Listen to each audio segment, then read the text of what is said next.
English premier ലീഗിൽ Arsenal തന്നെയാണ് കുതിച്ചുകൊണ്ടിരിക്കുന്നത്. പക്ഷേ ഇപ്പോൾ ഈ കഴിഞ്ഞൊരു തോൽവിയും മാഞ്ചസ്റ്റർ സിറ്റിയുടെ തൊട്ടടുത്തേക്ക് വരുന്ന ഒരു അവസ്ഥയുണ്ട്. ഇപ്പോൾ പോയിന്റ് നിലയിൽ 6 പോയിന്റിൻ്റെ വ്യത്യാസമല്ലേ ഉള്ളൂ. അപ്പോൾ അതിനകത്ത് ഇന്ന് നടക്കാൻ പോകുന്ന കളി വളരെ പ്രധാനപ്പെട്ടതായിരിക്കും. കാരണം വിന്നർക്ക് സാധ്യത പിന്നെയും കൂടുകയാണ്. എങ്ങനെയാണ് ഇനി അങ്ങോട്ടുള്ള കളികളെ ദിലീപ് വിലയിരുത്തുന്നത്? ഇപ്പോൾ മൊമെന്റം മുഴുവൻ സിറ്റിയുടെ കൂടെയാണ്. ഇപ്പൊ ഈ എത്തിഹാദ് ഈ കളി ജയിച്ചാൽ പിന്നെ അവർക്ക് ഒരു കളി ഇൻ ഹാൻഡ് ഉണ്ട്, അത് ബേൺലി ആയിട്ടാണ് ചൊവ്വാഴ്ച.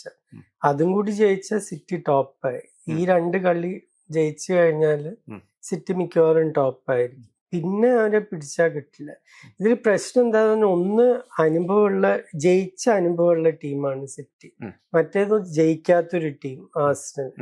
അങ്ങനത്തെ 2 ടീം ഏറ്റുമുട്ടുമ്പോൾ സാധാരണ എപ്പോഴും അല്ല, ഇപ്പൊ ആർസണലിന് ഒരു എൻകറേജ്മെന്റ് കിട്ടണമെങ്കിൽ 2011-12 സീസണിൽ ഇതേപോലെ മാഞ്ചസ്റ്റർ യുണൈറ്റഡും സിറ്റിയും തമ്മിലായിരുന്നു. അവര് 36-ാമത്തെ ആഴ്ച മീറ്റ് ചെയ്തു. അപ്പൊ പക്ഷെ ജയിച്ച അനുഭവം ഇല്ലാത്ത സിറ്റി 1-0 ജയിച്ച് അവർ അവസാനത്തെ ദിവസം ടൈറ്റിൽ നേടി, അഗ്വേറോ എന്നുള്ള ഫേമസ് ആ ഒരു ഗോളായിട്ട്. അപ്പൊ അതുപോലെ പ്രതീക്ഷിക്കണം ആർസണൽ. അല്ലെങ്കിൽ ഇപ്പൊ കോമൺ സെൻസ് വെച്ച് നോക്കിക്കഴിഞ്ഞാൽ എത്തിഹാദിലുള്ള കളിയാണ് സിറ്റി അവിടെ അവസാനം ആർസണലിനോട് തോറ്റത് ജനുവരി 2015. അതിനുശേഷം 10 കളിയായിട്ട് അവിടെ കളിച്ചിട്ടുണ്ട് 2 ടീമുകളും. സിറ്റി തോറ്റിട്ടില്ല. എങ്ങനെ നോക്കിയാലും സിറ്റിയാണ് ആ കളിക്ക് ഫേവറേറ്റ്സ്. പക്ഷെ ആർസണലിനുള്ള ഒരു ഗുണം എന്താന്ന് പറഞ്ഞാൽ അവർക്ക് ജയിക്കണ്ട കളി, ഡ്രോ ആയാലും മതി. അപ്പൊ ആർട്ടറ്റ വരാൻ പോണത് ഒരു 0-0 വേണ്ടിയുള്ള ഒരു ലൈനപ്പ് ആയിട്ടായിരിക്കും. അവര് തീരെ മുന്നോട്ട് പോവില്ല എന്നല്ല ഞാൻ പറയുന്നത്, പക്ഷെ അവർക്ക് കൗണ്ടർ അറ്റാക്കിങ്ങിന് കഴിവുള്ള കളിക്കാരുണ്ട്. മിക്കവാറും SA കളിക്കും, പിന്നെ വേറെ പല കളിക്കാരും, റൈസ്, അങ്ങനത്തെ കുറെ നല്ല കളിക്കാരുണ്ട്.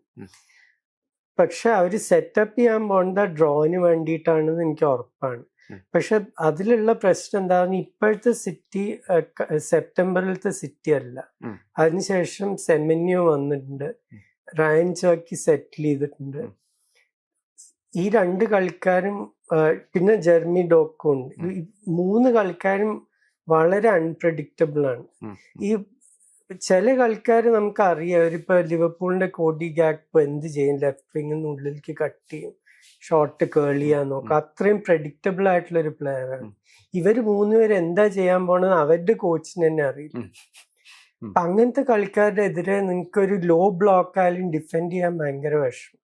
പിന്നെ 3 പേർക്കും ഭയങ്കര ഡ്രിബ്ലിംഗ് സ്കിൽസ് ആണ്. അപ്പൊ ഒരു ലോ ബ്ലോക്കിലാണെങ്കിൽ കൂടി ആൾക്കാരെ പാസ് ചെയ്ത് പുൾ ബാക്ക്, പിന്നെ അവിടെ ഹാളിന്റെ ആണ് വെയിറ്റ് ചെയ്യണത്, ബെഞ്ചില് മാമൂഷ് ഇരിക്കും. അപ്പൊ എന്റെ അഭിപ്രായത്തിൽ സിറ്റി കളി ജയിക്കും. സിറ്റി ജയിച്ചാല് ടൈറ്റിലും നേടും. പിന്നെ ഫോം നോക്കുകയാണെങ്കിൽ ആർസണലിന്റെ ഏറ്റവും മോശം മാസം ആർട്ടറ്റ കോച്ചായതിനു ശേഷം ഏപ്രിലാണ്, 42%. സിറ്റിയുടെ ഏറ്റവും നല്ല മാസം എപ്പോഴും ഏപ്രിലാണ്. ചാമ്പ്യൻസിന്റെ ഏറ്റവും നല്ല മാസം എപ്പോഴും ഏപ്രിലായിരിക്കും. ഫെർഗുസന്റെ യുണൈറ്റഡ് ഇതേപോലെ ആയിരുന്നു. ആ സമയമാകുമ്പോ ഒരു ചാമ്പ്യൻ ടീമിന് കളിക്കാൻ അറിയാം.